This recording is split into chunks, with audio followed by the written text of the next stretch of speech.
Hello everyone. तो ये sitting arrangement का दूसरा लेक्चर है जिसमें अपन सर्कुलर सिटिंग अरेंजमेंट के बारे में पढ़ने वाले हैं। इससे पहले वाले लेक्चर में आप लीनियर सिटिंग अरेंजमेंट के बारे में पढ़ चुके हैं। तो सर्कुलर सिटिंग अरेंजमेंट और लीनियर सिटिंग अरेंजमेंट में क्या अंतर है? लीनियर सिटिंग अरेंजमेंट में एक लाइन में हम ऑब्जेक्ट्स को या पर्सन्स को बिठाते हैं और लाइन के एंड पॉइंट्स होते हैं लेफ्ट राइट। लेकिन सर्कुलर सिटिंग अरेंजमेंट में जब भी हम सर्कल की बात कर लें या किसी भी क्लोज्ड फिगर की बात कर लें, चाहे वो रेक्टेंगल हो या हेक्सागन हो, किसी भी कंडीशन को हम लें उसे सर्कुलर सिटिंग अरेंजमेंट में ही हम ट्रीट करेंगे।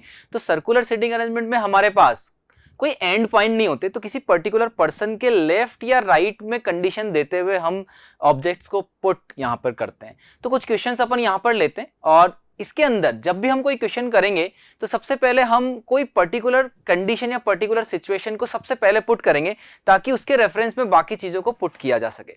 जैसे सबसे पहला क्वेश्चन हमारे पास यहां पर आप सामने देख रहे हैं PQRS एंड T। तो पहले नंबर ऑफ पर्सन्स अपन गिन लेते हैं 1 2 3 4 5 5 पर्सन्स की बात कर रहे हैं। Are sitting around a circular table facing centre. Centre face कर रहे हैं। देखो दो कंडीशन बनती है, अगर आप सर्कल में बैठे हुए हैं या किसी क्लोज्ड फिगर में बैठे हुए हैं तो आप हो सकता है सेंटर की तरफ फेस करके बैठे हो या बाहर की तरफ फेस करके बैठे हो। तो दोनों कंडीशन में आपका लेफ्ट और राइट की कंडीशन चेंज हो जाएगी। तो अकॉर्डिंग टू दिस आपको ये समझना है। कभी कभी क्वेश्चन के अंदर वो ये नहीं बताता कि सेंटर फेसिंग है, तो आपको बाय डिफॉल्ट सेंटर फेसिंग लेकर ही चलना है। लेकिन अगर किसी क्वेश्चन के अंदर ये मेंशन है कि वो कुछ लोग सेंटर की तरफ फेसिंग है, कुछ लोग बाहर की तरफ फेसिंग है, तो कंडीशन उस हिसाब से लेते हुए चल रही है। तो यहां पे जितने भी लोग बैठे हुए हैं सब सेंटर की तरफ फेस कर रहे हैं। तो सबसे पहले मैं यहां पर एक डायग्राम बना लेता हूं।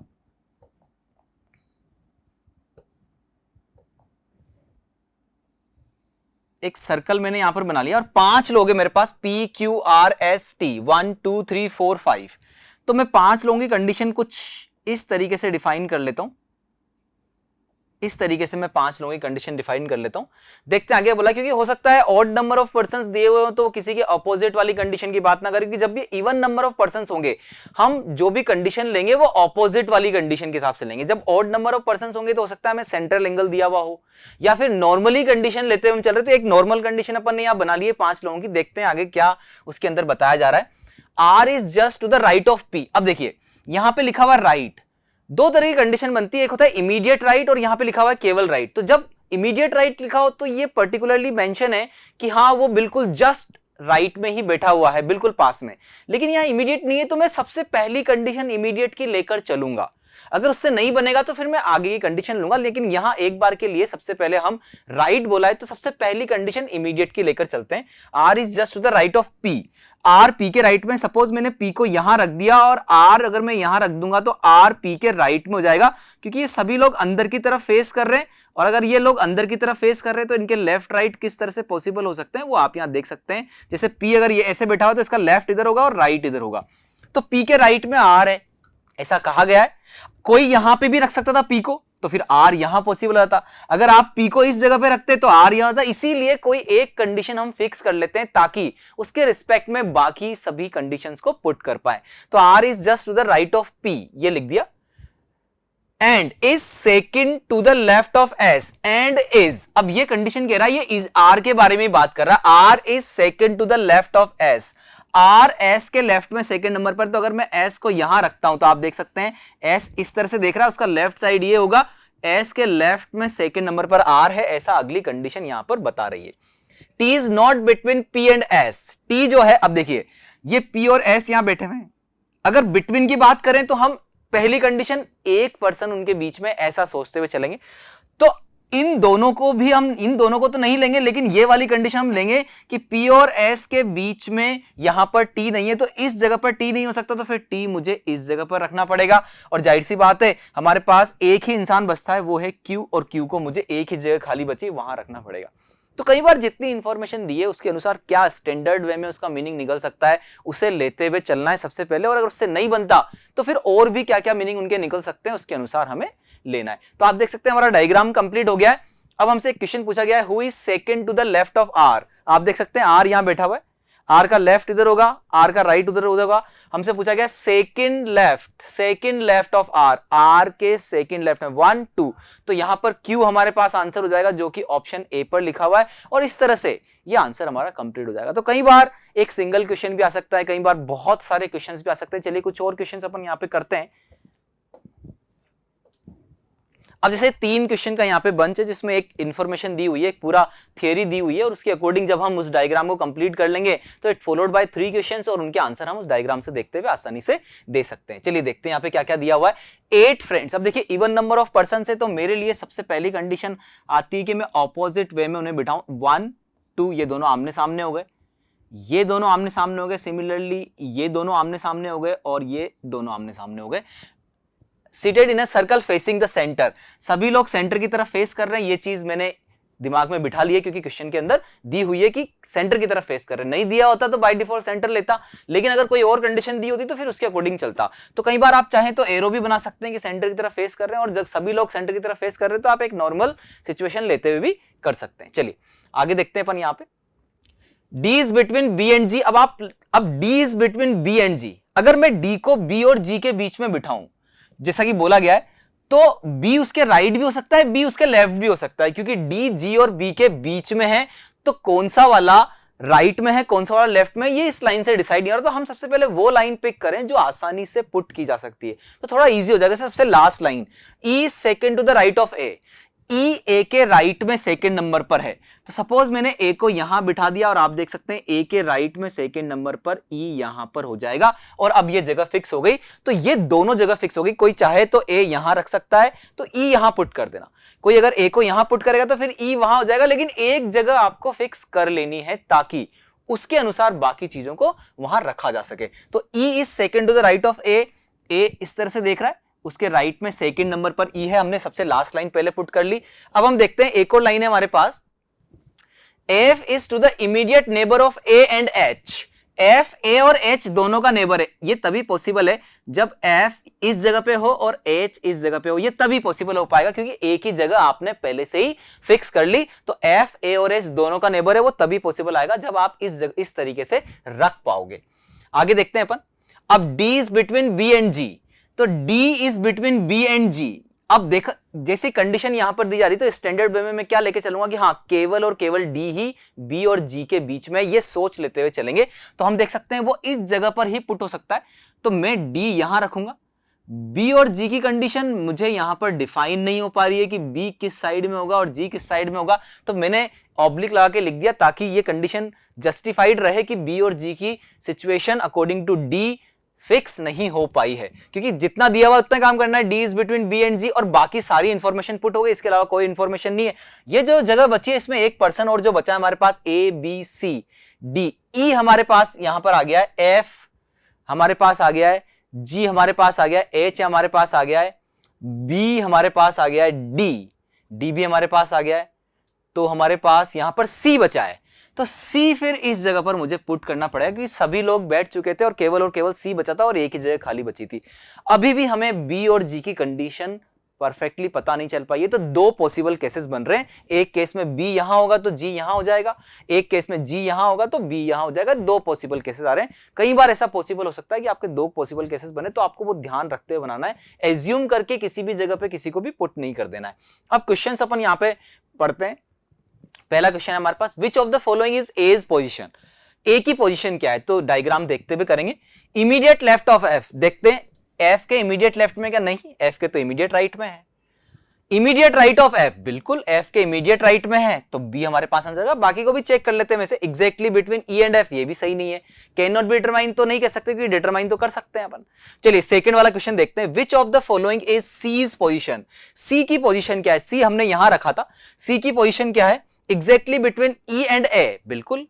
बिटवीन जी एंड ई, ये तो गलत है। Second to the left of B, B के लेफ्ट में सेकंड नंबर पर। देखो बी पॉसिबल यहां पर हो पाएगा या नहीं हो पाएगा, ये गारंटी नहीं है।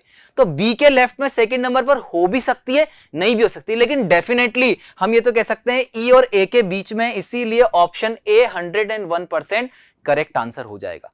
ठीक है, अगला वाला अगर अपन देखें, who are the immediate neighbour of D. D के इमीडिएट नेबर कौन कौन है, तो आप देख सकते हैं डी जो है इस जगह पर है। डी के इमीडिएट नेबर बी और जी है, जो कि ऑलरेडी हमें क्वेश्चन के अंदर ही दिया गया था। यहां पर D is between B and G, तो डी के इमीडिएट नेबर बी और जी है। इसमें बी और जी की कंडीशन से कोई फर्क नहीं पड़ रहा, वो दोनों नेबर हैं। अब लेफ्ट में हो राइट में हो कोई भी कहीं पे हो, लेकिन रहेंगे तो नेबर, इसीलिए परफेक्टली आंसर दिया जा सकता है कि डी के जो नेबर हैं वो बी और जी हैं।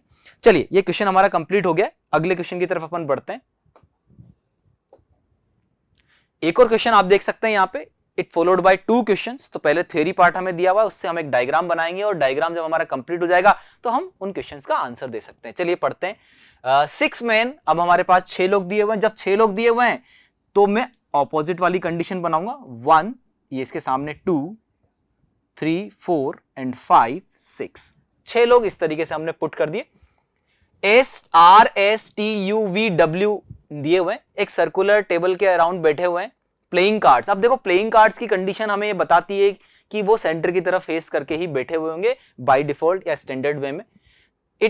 It was noticed that no two men, the initial letters of whose names are adjacent in the alphabetical order set next। कहने का मतलब आप सीधे यहां देख सकते हैं R और S पास पास नहीं हो सकते, S और T पास पास नहीं हो सकते, T और U पास पास नहीं हो सकते, U और V पास पास नहीं हो सकते, V और W भी पास पास नहीं हो सकते। जो भी लेटर एडजेसेंट आ रहे हैं वो पास पास यहां पर एडजेसेंट वे में नहीं बिठाने, ऐसा इसने कहा है। तो ये चीज भी दिमाग में लेके चलनी है अपन को। आगे देखते हैं, U was opposite to R। अब ये जो कंडीशन है, ये सबसे पहले कोई भी एक कंडीशन आपको पुट करनी है। U is opposite to R कैसे भी रख सकते हैं आप, जहां आपको सही लगता है। U R के अपोजिट है, मैंने फिक्स कर लिया कि U और R यहां पर होंगे। अब इनके अकॉर्डिंग बाकी लोगों को यहां पर पुट करेंगे। तो U was opposite to R, V was not to the immediate right of R। V R के immediate right में नहीं है, तो R का immediate right ये वाली जगह है। अब अगर V यहां नहीं है, मैं V को यहां भी नहीं रख सकता क्योंकि फिर U और V पास पास हो जाएंगे। मैं V को यहां भी नहीं रख सकता क्योंकि U और V पास पास हो जाएंगे, और यहां तो उसने मना कर दिया रखने के लिए। तो मेरे पास V को रखने के लिए केवल एक ही जगह बची जहां मुझे V पुट करना पड़ेगा। आगे देखते हैं। V was not, चलिए अब इतना ही हमें दिया हुआ है। बाकी लोग जो 3 लोग हैं हमें अकॉर्डिंग टू एडजेसेंट वाली कंडीशन के अकॉर्डिंग सेट करना है। तो मैंने देखा U R और V, U R और V ये जा चुके। अब हमारे पास S T W बचे हैं, S T W। तो आप देख सकते हैं S और T पास पास नहीं आ सकते, तो सबसे पहले V की बात करते हैं, ठीक है ना। अब S T W अगर हमारे पास बचे तो हम देखते हैं T के पास U आता है, T के पास U आता है। तो इन दोनों जगहों पर T नहीं आ सकता क्योंकि अगर T यहां आ गया तो T और U एडजेसेंट हो जाएंगे। तो ये फिक्स हो गया कि T मुझे यहां रखना पड़ेगा, T भी चला गया।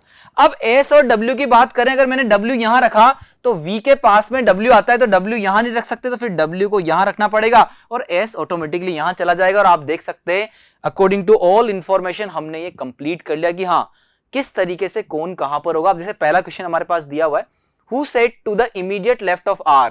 R के इमीडिएट लेफ्ट में कौन है, ये R इस तरह से बैठा हुआ है, उसका राइट वो है, उसका लेफ्ट ये। R के इमीडिएट लेफ्ट में V बैठा हुआ है, तो आप देख सकते हैं C इसका आंसर हो जाएगा। Who sat to the immediate right of R। R के इमीडिएट राइट में कौन है, आप देख सकते हैं R यहीं बैठा हुआ है, R के इमीडिएट राइट में T यहां पर है, तो ऑप्शन B यहां पर हो जाएगा। तो एक एक लाइन हम पढ़ सकते हैं, एक एक लाइन को पढ़कर हम उन सिचुएशन को पुट कर सकते हैं। सबसे पहले कोई एक सिचुएशन हमने पुट कर ली, उसके अकॉर्डिंग बाकी सिचुएशन को पुट करते चले गए। क्लियर। चलिए अगला क्वेश्चन अपन करते हैं। ये वाला क्वेश्चन हमारा कंप्लीट हो गया। 2 इसके अंदर क्वेश्चन थे और दोनों के आंसर हमने यहाँ पे ले लिए। चलिए एक और क्वेश्चन हमारे पास आया है, इट फॉलोड बाय 4 क्वेश्चंस। एक थ्योरी पार्ट दिया हुआ है और 4 क्वेश्चन लगातार दिए हुए हैं। तो सिटिंग अरेंजमेंट में, सर्कुलर सिटिंग अरेंजमेंट की सबसे अच्छी बात क्या है कि अगर आपके पास बंच ऑफ क्वेश्चंस आता है तो एक थ्योरी पार्ट से अगर एक डायग्राम सही बन गया तो एक साथ 4 या 5 क्वेश्चन आपके सही हो सकते हैं। चलिए पढ़ते हैं इसमें क्या दिया हुआ है। 8 persons E F G H I J K and L are seated around square table। देखिए शुरू में मैंने बोला था कि अगर हम सर्कुलर सिटिंग अरेंजमेंट की बात करेंगे तो जितने भी क्लोज्ड फिगर में बिठाने वाली बात होगी वो सभी इसके अंडर यहां पर आ जाएंगे। तो एक स्क्वायर टेबल वाली कंडीशन हम यहां पर ले रहे हैं, 2 on each side। अब इस कंडीशन को हमने यहां पर बना लिया कि एक स्क्वायर टेबल हमने बना ली और 2 on each side, यानी एक साइड पे 2 लोग बैठे हुए हैं। कुछ इस तरीके से एक साइड पे 2 लोग बैठे हुए हैं, आप देख सकते हैं इस तरह से 2 लोग बैठे हुए हैं एक साइड पे, ठीक है। अब देखो यहां पर हमें कंडीशन क्या लेके चलनी है, देयर आर 3 लेडी मेंबर्स, और हमें जो नॉर्मल कंडीशन दी हुई है उसके अकॉर्डिंग हम इनको सेंटर की तरफ फेस कराते हुए ही चलेंगे बाय डिफॉल्ट सिचुएशन में। देयर आर 3 लेडी मेंबर्स, यहां पर 3 लेडी मेंबर्स, यानी जितने भी 8 लोग हैं उसमें से 5 तो मेल मेंबर होंगे और 3 लेडी मेंबर्स होंगी। They are not seated next to each other. ये हमसे कहा गया है कि जितनी भी लेडी मेंबर है वो एडजेसेंट वे में नहीं आएंगी यहां पर। तो ये हमें सिचुएशन याद रखनी है। J is to the immediate neighbour of L and F. अब ये कंडीशन अपन पुट कर सकते हैं, जे एल और एफ का इमीडिएट नेबर। अब जे आप कहीं पर भी रख सकते हैं, किसी भी वे में जे कहीं पर रख सकते हैं। सपोज आपने जे यहां रख लिया इस जगह पर, ठीक है, आप जे यहां पर भी रख सकते हैं, ठीक है। अब जे एल और एफ का इमीडिएट नेबर है, तो आप देख सकते हैं एल में किधर रखूं, एफ किधर रखूं, ये कंडीशन अभी तक सेटिस्फाई नहीं हो पाई या कहीं ना कहीं मिल नहीं पाई। तो मैंने ये कंडीशन लेते हुए चला कि इस तरीके से मैंने इसको समझ लिया कि जे एल और एफ के बीच में, एल उसके आइदर साइड्स पे है, कौन किधर साइड है ये पता नहीं लगा है। हो सकता है आगे आने वाली इंफॉर्मेशन में पता लग जाए। G is between I and F, G I और F के बीच में, अभी I वाली कंडीशन, F वाली कंडीशन फिक्स नहीं हुई है, तो ये वाली सिचुएशन में अगली बार पुट कर लूंगा। एक और आगे वाली लाइन पढ़ लेता हूं। H अ लेडी मेंबर, एक लेडी मेंबर है, is second to the left of J, J के लेफ्ट में सेकंड नंबर पर है। तो आप देख सकते हैं ये J यहां बैठा हुआ है, सेंटर की तरफ फेस किया हुआ है, J के लेफ्ट में सेकंड नंबर यहां आएगा। तो जो H है वो इस जगह पर होगी और H जो होगी एक लेडी मेंबर यहां पर है जो कि बताया गया है। तो J के लेफ्ट में सेकंड नंबर पर H है, ये फिक्स हो गया है। अब अगर मैं ऊपर वाली लाइन वापस से पढ़ता हूं जिसमें लिखा हुआ है G is between I and F, तो अगर मैंने F यहां लिया तो फिर G I और F के बीच में नहीं हो पाएगा। इसका मतलब ये श्योर हो गया है कि मुझे F वहां ही लेना है। ये हमारे पास कंडीशन यहां पर फिक्स हो गई है कि अब मुझे F यहां लेना है और L जो हमारे पास था वो यहां आ जाएगा और G जो था वो I और F के बीच में, तो F ऑलरेडी यहां है तो G यहां हो जाएगा और I यहां हो जाएगा, ताकि G I और F के बिल्कुल बीच में हो पाए। चलिए आगे पढ़ते हैं। L a male member is seated opposite to E। अब आप सोच रहे होंगे कि L के सामने वाली सीट तो खाली ही नहीं है। भाई आपने शुरू किया इस क्वेश्चन को करना और आपने देखा अगली सिचुएशन आई, L a male member is seated opposite to E, जो कि एक लेडी मेंबर है। अब L के ऑपोजिट में देखो सर्कल होता तो एग्जैक्टली सर्कल की तरह ट्रीट नहीं हो सकते कई बार, ठीक है ना, क्योंकि स्क्वायर है तो कई बार कुछ कंडीशंस अलग अलग होती है। लेकिन यहां पर एक चीज आसानी से की जा सकती है, L के सामने वाली सीट खाली नहीं है, तो आप क्या कर सकते हैं, इस पूरे डायग्राम में जितने भी लोग बैठे हुए हैं उन सभी को एक एक सीट क्लॉकवाइज या एक एक सीट एंटी क्लॉकवाइज रोटेट कर सकते हैं। उससे डायग्राम में कुछ फर्क नहीं आने वाला, क्योंकि हो सकता है मैं J को यहां ना मानकर यहां मान लेता है, नीचे मान लेता, तो सब लोग एक एक सीट एंटी क्लॉकवाइज रोटेट हो जाते या सभी लोग एक एक सीट क्लॉकवाइज रोटेट हो जाते। तो हम क्या करते हैं, यहां पे सभी को एक सीट एंटी क्लॉकवाइज यहां पर रोटेट कर देते हैं, सभी को एक सीट एंटी क्लॉकवाइज रोटेट कर देते हैं। तो J इस जगह पर आ जाएगा। देखिए आप यहां पर, ये L यहां से हटा और J यहां पर आ गया, तो L इस जगह पर आ जाएगा।